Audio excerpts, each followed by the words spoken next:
Assalamualaikum warahmatullahi wabarakatuh. Di sini saya akan menyampaikan atau membahas mengenai ekonomi manajerial yang terbagi ke dalam 5 bab. Bab pertama mengenai pengertian dan ruang lingkup ekonomi manajerial. Pengertian ekonomi manajerial sendiri adalah aplikasi teori ekonomi dan perangkat analisis ilmu keputusan untuk membahas bagaimana suatu organisasi mencapai tujuan secara efisien.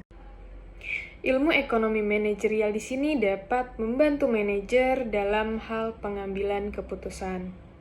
Dan masalah keputusan manajemen timbul dalam organisasi, yaitu profit organization atau perusahaan laba, di mana perusahaannya ini lebih fokus kepada memaksimalkan laba.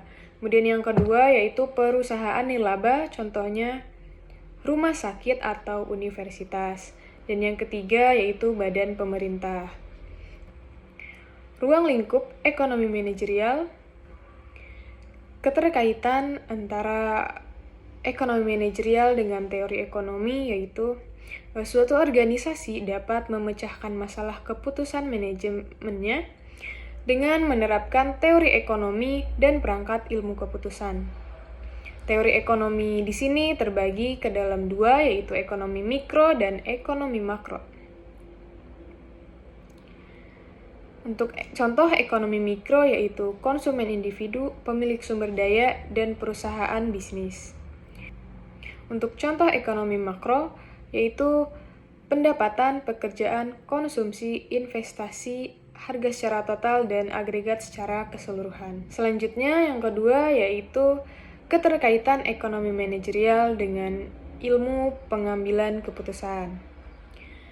Ilmu ekonomi manajerial di sini dapat membantu manajer dalam hal pengambilan keputusan dengan menerapkan teori ekonomi dan metode ekonomi.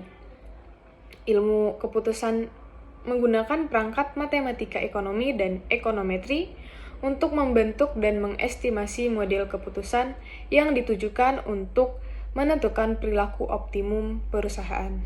Ruang lingkup yang ketiga yaitu keterkaitan dengan ekonomi manajerial dengan berbagai area fungsional ilmu administrasi bisnis.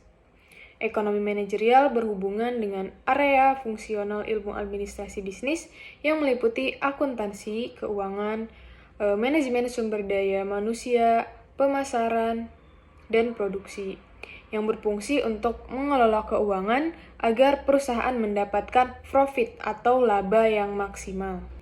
Selanjutnya mengenai proses pengambilan keputusan manajerial. Selanjutnya yaitu mengenai teori permintaan. Permintaan merupakan salah satu aspek terpenting dalam ekonomi manajerial. Kenapa? Karena penting bagi penciptaan kelangsungan hidup dan profitabilitas perusahaan. Hal-hal yang mempengaruhi permintaan konsumen itu yang pertama ada harga dari komoditas tersebut atau harga tersebut, harga dari produk tersebut. Kemudian yang kedua ada harga dari barang komplementer dan substitusi. Kemudian yang ketiga ada pendapatan konsumen. Yang keempat ada selera konsumen. Permintaan dapat timbul karena adanya keinginan konsumen dan kemampuannya untuk membeli suatu komoditas tertentu. Kemudian selanjutnya permintaan dan pendapatan. Pada saat pendapatan konsumen meningkat, konsumen akan membeli lebih banyak komoditas umum, contohnya seperti sepatu, film, mobil, dan lain-lain. Barang tersebut disebut juga dengan barang normal. Namun ada juga barang dan jasa yang tidak akan banyak dibeli oleh konsumen saat pendapatan mereka meningkat. Ini disebut dengan barang inferior. Contohnya seperti gorengan, telur rebus, dan lain. Selanjutnya, efek permintaan pasar. Yang pertama ada efek kereta atau bandwagon effect. Orang di sini melakukan permintaan terhadap suatu komoditas karena orang lain membelinya. Yang kedua ada efek kesombongan atau bisa dibilang snob effect. Di sini banyak konsumen berusaha tampil berbeda dan eksklusif dengan meminta lebih sedikit komoditas yang banyak diminta oleh orang lain. Dan yang selanjutnya ada elastisitas permintaan terhadap harga. Elastisitas permintaan merupakan suatu pengukuran kuantitatif yang menunjukkan sampai di mana perubahan besarnya pengaruh harga terhadap perubahan permintaan. Elastisitas permintaan terdiri dari 3. Yang pertama ada elastisitas harga, yang kedua ada elastisitas pendapatan, dan yang ketiga ada elastisitas permintaan silang. Untuk elastisitas harga ini, berikut adalah kurva jenis-jenis elastisitas harga. Bisa dilihat, ada 5 kurva. Yang pertama adalah kurva tidak elastis sempurna, yang kedua ada elastis sempurna, yang ketiga ada elastis uniter, yang keempat ada kurva tidak elastis, yang kelima ada kurva elastis. Bab 3, yaitu estimasi permintaan. Estimasi permintaan ini manajer dalam pengambilan keputusannya itu dihadapkan pada beberapa keputusan yang memerlukan cara dan teknik dalam hal pengumpulan data. Berikut ini beberapa pendekatan riset pemasaran. Yang pertama ada survei konsumen. Survei konsumen ini mensurvei konsumen bagaimana reaksi terhadap jumlah yang diminta jika ada perubahan harga, pendapatan, dan lain-lainnya menggunakan kuesioner. Kemudian yang kedua ada penelitian observasi. Penelitian observasi ini merupakan pengumpulan informasi tentang preferensi konsumen dengan mengamati bagaimana mereka membeli dan menggunakan produk. 3. Ada klinik konsumen. Di klinik konsumen ini merupakan eksperimen di mana partisipan diberi sejumlah uang tertentu dan diminta membelanjakannya dalam suatu toko simulasi dan mengamati bagaimana reaksi mereka jika terjadi perubahan harga, pendapatan, selera, dan lain-lainnya. Kemudian yang keempat ada eksperimen pasar. Eksperimen pasar ini seperti contohnya tadi klinik konsumen, namun dilakukan di pasar yang sesungguhnya. Pengenalan terhadap analisis regresi atau metode pengolahan data. Setelah tadi pengumpulan data menggunakan metode-metode yang telah disebutkan tadi, selanjutnya masuk ke dalam metode pengolahan data.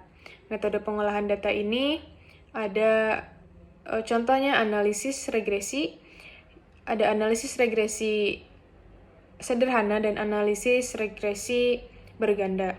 Untuk analisis regresi sederhana ini hanya melakukan analisis regresi untuk 2 variabel saja, yang terdiri dari 1 variabel independen dan 1 variabel dependen. Untuk analisis regresi berganda ini berbeda dengan analisis regresi sederhana, di mana tadi disebutkan bahwa analisis regresi sederhana itu menggunakan 1 variabel dependen dan 1 variabel independen. Sedangkan di analisis regresi berganda ini lebih dari 1 variabel bebas. Analisis regresi ini dengan persamaan sebagai berikut. Bab 4 mengenai teori dan estimasi biaya. Dan yang pertama yaitu karakteristik biaya. Karakteristik biaya yang pertama ada biaya eksplisit. Biaya eksplisit adalah pengeluaran aktual untuk mempekerjakan tenaga kerja, menyewa, atau membeli input yang dibutuhkan produksi. Kemudian ada biaya implisit. Biaya implisit ini adalah nilai input yang dimiliki dan digunakan oleh perusahaan dalam aktivitas produksinya sendiri. Kemudian ada biaya alternatif atau opportunities. Ini adalah seluruh input atau baik yang dimiliki atau dibeli perusahaan untuk alternatif bisnis yang lain. Dan yang keempat ada biaya akuntansi. Ini merupakan pengeluaran aktual perusahaan tentang akuntansi dan biaya historis untuk laporan keuangan perusahaan. Kelima ada biaya relevan. Kemudian yang keenam ada biaya tambahan atau incremental cost. Ini adalah perubahan biaya total dari implementasi keputusan manajerial tertentu. Yang ketujuh ada biaya terbenam atau sunk cost. Biaya-biaya yang tidak termasuk karakteristik biaya di atas atau biaya tidak relevan. Fungsi biaya jangka pendek merupakan suatu periode di mana beberapa input perusahaan adalah tetap atau tidak dapat diubah, kecuali mungkin dengan beban yang besar. Untuk biaya jangka pendek ini ada biaya total, biaya tetap total, ada biaya variabel total, biaya total rata-rata, biaya tetap rata-rata, biaya variabel rata-rata, dan biaya marginal. Untuk contohnya sebagai berikut.